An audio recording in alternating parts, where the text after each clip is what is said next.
ایک غریب آدمی بدو رات کے وقت وہ کہیں بیچارہ صبح سے چلا تھا، مدینے پہنچتے اسے رات ہو گئی۔ اس نے ڈرتے ہوئے نا خیمہ ہی باہر لگا لیا۔ جہاں رات ہوئی نا آدھی رات کو 1-2 بجے سمجھ لے پہنچا مدینے، تو اس نے باہر نے ایک خیمہ لگا لیا۔ بیوی اس کی امید سے تھی، بچے کی ولادت کا وقت قریب آ گیا، بیمار ہو گئی، اس نے خیمہ لگایا۔ بیوی اندر ہے، حضرت عمر فاروق گشت پہ تھے رات کو، ساتھ ایک غلام تھا۔ حضرت عمر فاروق رضی اللہ تعالیٰ عنہ کہنے لگے وہ آگ جل رہی ہے تھوڑی سی، پتہ کرو کون ہے۔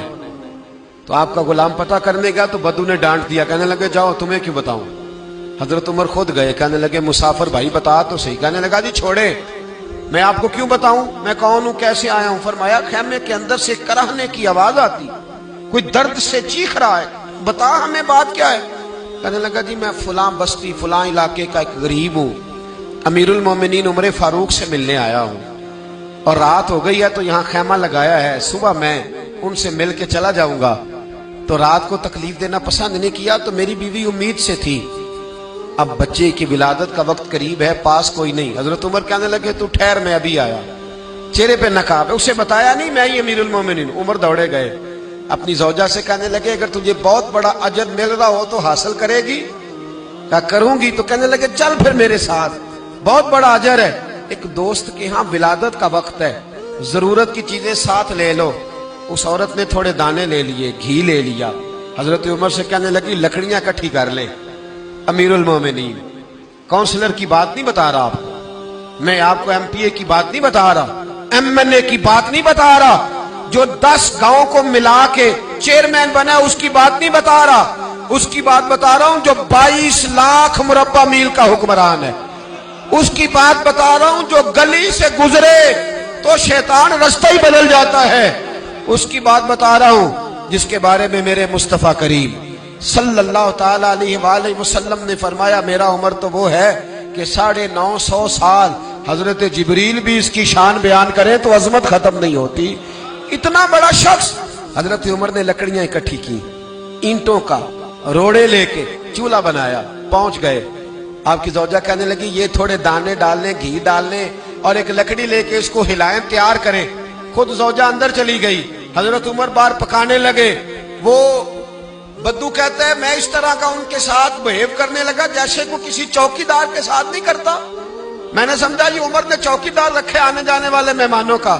میں کبھی پانی کا پیالہ مانگتا، کبھی کوئی بات، عمر دوڑے جاتے، کبھی پانی لاتے۔ او مسلمانوں، او میرے رسول کے غلام عزیزو، حضرت عمر فاروق وہ غلام کہتا ہے میں عمر سے کہتا، میں کہتا غلام پانی لا تو عمر دوڑ کے پانی لاتے۔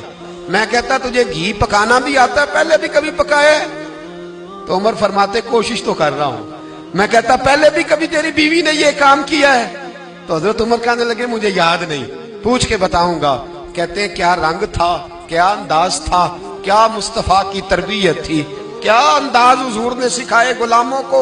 یہ کس طرح کا امیر ہے کہ یہ ہنڈیا پکا رہا ہے، پھونکے مار رہا ہے، ایک غریب کے لیے، دیہاتی کے لیے جسے جانتے بھی نہیں۔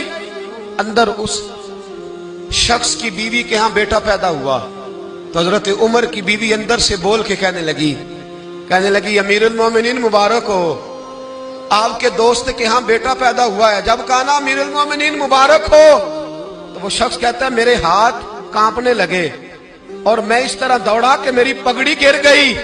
میں دوڑا تو عمر نے بلایا، کہا کدھر جاتے ہو؟ کہنے لگا آپ امیر المومنین ہیں، آپ امیر المومنین، آپ عمر ہیں، کیسر و کسرا جس کے نام سے کانپے آپ وہ ہیں، جسے مصطفیٰ نے دعا مانگ کے اللہ سے مانگا وہ والے عمر ہیں آپ، جس کے لیے علی المرتضیٰ فرماتے ہیں میں روز دعا کرتا ہوں وہ والے عمر ہیں، جس کے بارے میں ابو بکر صدیق نے فرمایا تھا کہ میں اللہ سے کہوں گا مولا جو تیرے محبوب کی امت کے حق میں سب سے بہتر تھا میں اسے خلیفہ بنا کے، وہ والے عمر ہیں۔ عمر امیر المومنین کی بیوی وہ تو خاتون اول ہوتی ہے، وہ تو ملکہ ہوتی ہے، اور تیری بیوی دائی بن کر ایک غریب کے بچے کے پاس بیٹھی رہی ولادت کے وقت۔ عمر امیر المومنین ہو کے تیری داڑھی ساری دھومے سے بھر گئی تو ڈیوٹی کرتا رہا۔ تو سیدنا عمر رو پڑے اور اس بدو کو سینے سے لگا کے کہنے لگے تجھے پتہ نہیں تو کہاں آیا ہے؟ اس شہر کا پتہ ہے؟ اس نے کہا حضور کہاں ہے؟ فرمایا یہ میرے نبی کا مدینہ ہے، یہ مصطفیٰ کا مدینہ ہے، یہاں امیروں کا استقبال نہیں ہوتا، یہاں غریبوں کے استقبال ہوتے۔ یہاں حضور نے اس اسٹیٹ پہ میرے رسول پاک نے وہ والا رنگ دیا ہے کہ اب غریب سر اٹھا کے جینے لگے ہیں، اب مزدوروں کو عزتیں ملنے لگی ہیں، اب یتیموں نے سر اٹھا لیا ہے،